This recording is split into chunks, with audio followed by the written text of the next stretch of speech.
So I just finished playing Diablo 1, Diablo 2, and the Diablo 2 expansion.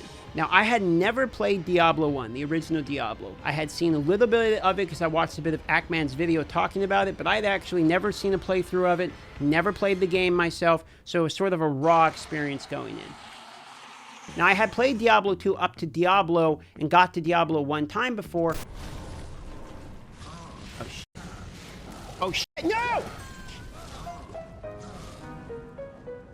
But I had never even played the expansion or seen a playthrough of that either. So I was blind to both Diablo 1 as well as Diablo 2's expansion. I wanted to talk about my experience while it's fresh in my mind because it was thoroughly enjoyable. And I also want to encourage you, if you haven't played either of these, I know Diablo 2 is considered like one of the GOATs, one of the most popular games. Most people have played it at this point, but I feel like some people might not have played the original Diablo. If you haven't, the original Diablo might be my favorite of all four of them. Hello, my friend.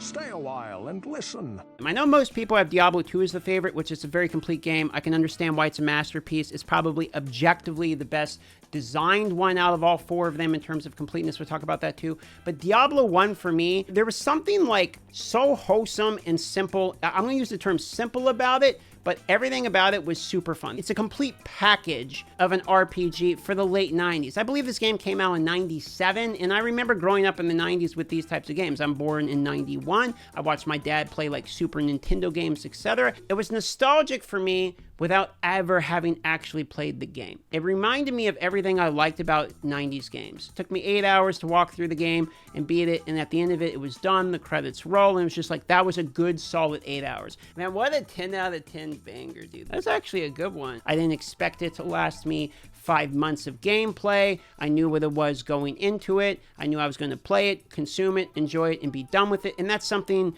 that is almost missing in some games these days, where sometimes you think the games are going to last you like multiple years, or you expect them to constantly add more content.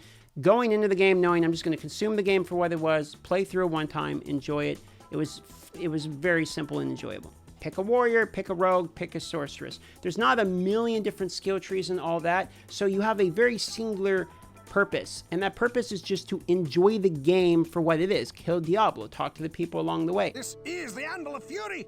Good work, my friend. You try to milk every bit of enjoyment out of it you can. You know the game is only like 10 hours long, so you interact with every part of the world. And I think that's kind of the key nature of it. It feels like a world. It doesn't feel like this game that I have to play for a year, that I have to, focus on min-maxing on my bit. It's just a simple thing. You're a warrior, strength goes up, you try to get the best drop that you can during it, but there, you get the Griswold's Edge. Oh my God, I got the Griswold's Edge. Like, there's not really this whole min-maxing perspective of having to craft and do all these things. Sometimes simplicity in and of itself is an enjoyable part of gaming. I'm just going to mention a few things I actually quite liked about it. Number one, simple graphics. Very simple design. The town's simple. The character design's simple. But it's objectively reasonable. You don't have these big, like, giant pauldrons like World of Warcraft. The character looks like somebody who's plucked right out of the Crusades. There's a bunch of little things they do that make you feel like the characters are actually real people. I mean, first of all, the voice acting is phenomenal. So you have people like the drunk who actually literally sounds like he's drunk. But if you think I'm gonna pay for this, Your character does this thing where when you walk into town, you take off your helmet and you carry it around with you. And the little simpleness of things like that in the game make you really kind of get sucked into the game. I don't know what it is about it, but between the pixelation, the music, the voice acting, the character design,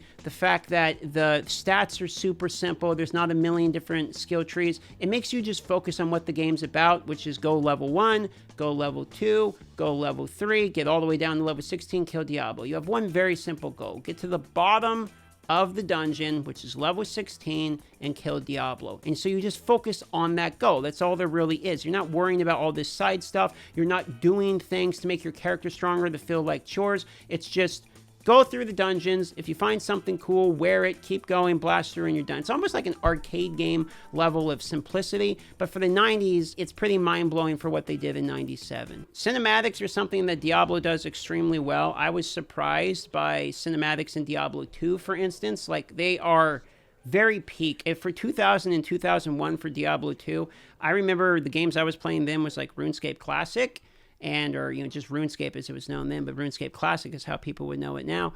But it's mind-blowing to me that they were able to do the level of graphical intensity that they have in the cinematics for those day and age. You can really see why Blizzard built up such a fan base with the original Diablo I and Diablo II. It's because for that time period, these games were really pushing the envelope. In Diablo II, you actually have a skill tree, which is like completely new from Diablo I, so they brought it to a whole nother level that's, you know, since is now expected in all ARPGs, but back then that would have been a huge jump, and we're talking just a few years later. Adding the level of cinematics into Diablo II from increasing from Diablo I is actually mind-blowing. Imagine going from 97, where Diablo itself in the original game is actually like a big deal, but then you go to Diablo 2 and they take it to a whole nother level, is actually crazy. The itemization increase from Diablo 1 to Diablo 2 is pretty insane as well. The voice acting only got better, and arguably the music in Diablo 2, well, the original Diablo's music is like banging, very, very good. I mean, surprisingly good. Diablo 2 maybe has the best soundtrack out of any game ever. I mean, it's like Halo OST main theme level of quality, but for every single song on the soundtrack, I kept thinking of like the Phantom Menace music, like John Williams.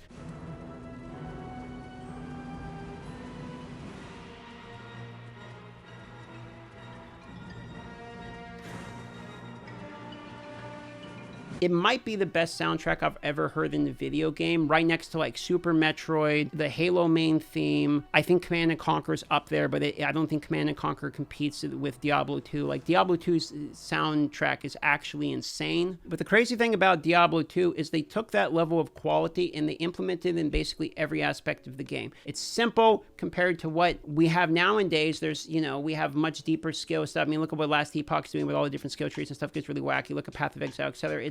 But for the fact that it still allows people to this day and age to still be playing the game when this game was made in 2000 is literally insane to me. I've played Diablo 2 not that long, but I can already see, even within the one class I'm playing Paladin, even within that class, people are telling me, oh, your build's bad. Like, you got to try this different build. Like, do the hammer one, do the zeal one, do the holy fire. Like, they continually tell me, like, try this other build. The fact that I can play one of the many different classes in a game that's from 2000, and there's multiple builds, even within that singular class that people are telling me to try, means that the depth of gameplay for a game of that era is actually astounding. Most of the games in that day and age that have replayability at that level aren't games that are like, you know, RPGs like that.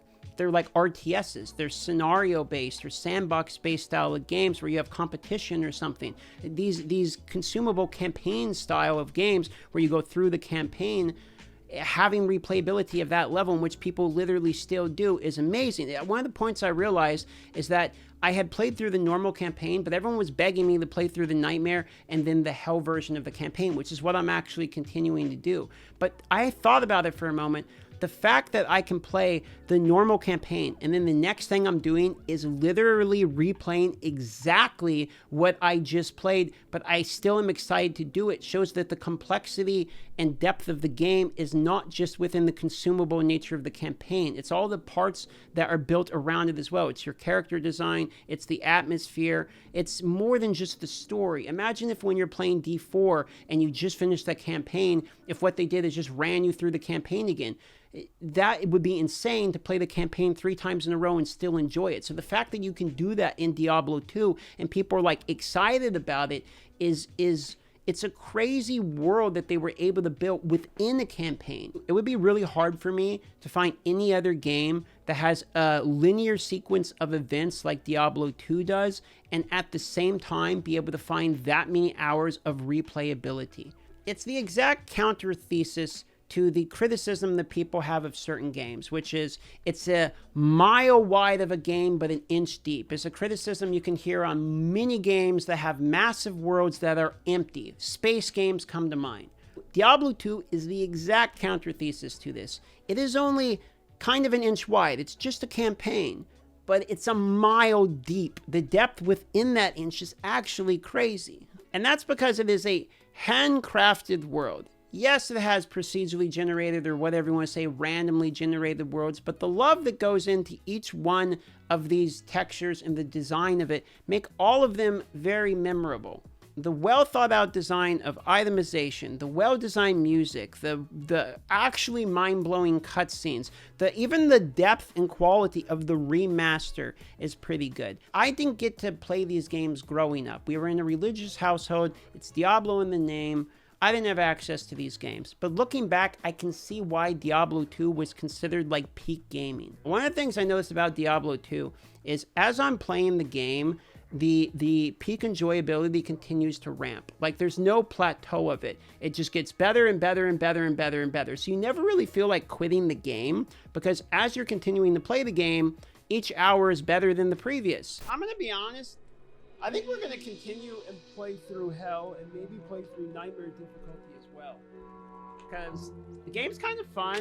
I don't think I'm done with D2 yet. The items that you're getting are getting cooler. The monsters are getting harder. You're starting to remember, oh yeah, this other boss is up ahead. So your knowledge is starting to gain and it's making you feel stronger at the game because your knowledge is ramping too. So the depth of it is surprising for the simplicity of the world.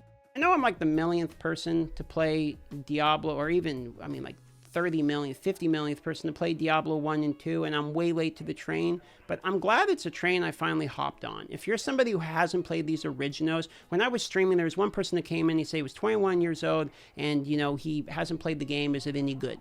Basically. And the amount of people that instantly responded like, dude, I wish I was in your circumstance to play the game again, not having that memory was massive. The amount of times that people have said, I wish I could wipe my memory and replay the game without never having played it.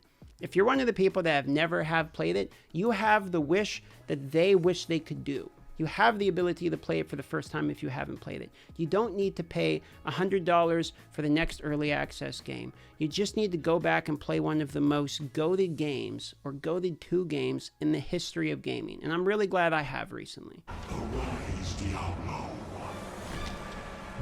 Godzilla of terror. Dude, this guy's fucking yoked. I didn't realize Diablo got like a 12-pack going on. That's about it. That's just my thoughts on it. Hope you enjoyed the video. And if you want to watch me continue playing through the farthest I've gotten in Diablo 2, I will be live today.